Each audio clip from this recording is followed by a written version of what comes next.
It must be Monday because our political analyst Harvey Kronberg from the Quorum Report is back in the studio. Harvey, happy November. So far, so good. It's beautiful outside. People are smiling. Well, It's nice.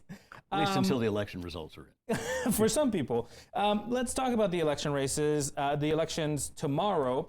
And we just had earlier in the show, we just talked about the state Senate race up in Tarrant County to replace the seat that used to be held by Kelly Hancock. That's John Huffman is in it, and so is Lee Wamsgans. A whopping $5 million have been spent there, and it's mostly about gambling. What is going on here? Well, there's two things. One is that, first of all, she is the choice of the lieutenant governor, and the lieutenant governor pretty much handpicks his senators. Their primary loyalty is to him. He is the primary obstacle, or perceived to be the primary obstacle, to casino gambling or casino gaming in the state of Texas. And so Las Vegas Sands has put down an enormous amount of money. They're the primary movers on this, and they're sending two messages. They may not win, but they're indicating that it's going to be expensive to oppose them. They're going to continue working. They spent an enormous amount of money in the last campaign in House and Senate races. They'll do so again. As soon as the lieutenant governor is off the scene, they'll be ready to move. And in certain ways, this is sort of that civil war within the GOP, the traditionally business-friendly side and the conservative, very conservative Christians. And that's exactly right. As a matter of fact, Huffman is essentially a classic Chamber of Commerce style of candidate. He's been endorsed by the local business journal. He's been endorsed by the local newspaper. He's a guy that's there to represent the district, not represent an ideology or simply bend the knee to the lieutenant governor.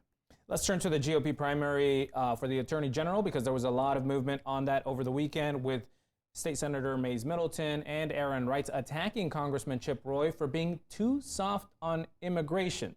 Does that sound like Chip Roy to you? Guess who must be leading in the polls? As we say at the Quorum Report, every election, the first casualty is the truth. Chip Roy is obviously not soft on immigration.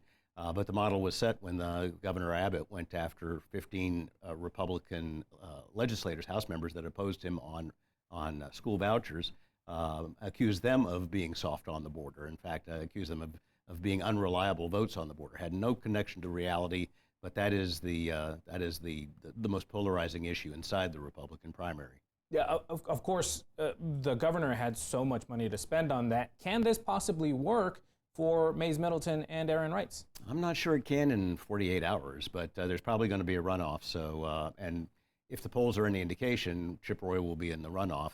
Mays Middleton is spending more than anybody, having bought TV time, and actually I've received 3 mailers myself. So right. Well, they've got a little bit of time. So let's see. In the U.S. Senate race, the feuding between John Cornyn and Wesley Hunt continues. We've talked about this before. Now there's a Punchbowl news report that Congressman Hunt has missed up to 40% of votes in one of his congressional committees. What is the point of that line of attack, and could it possibly work? Simply to show that he's not particularly responsible. Now, some of the votes he's missed obviously were because he had an infant that was ill, but when you're attacking the voting record, that means you've got some pretty thin gruel to go after him for otherwise.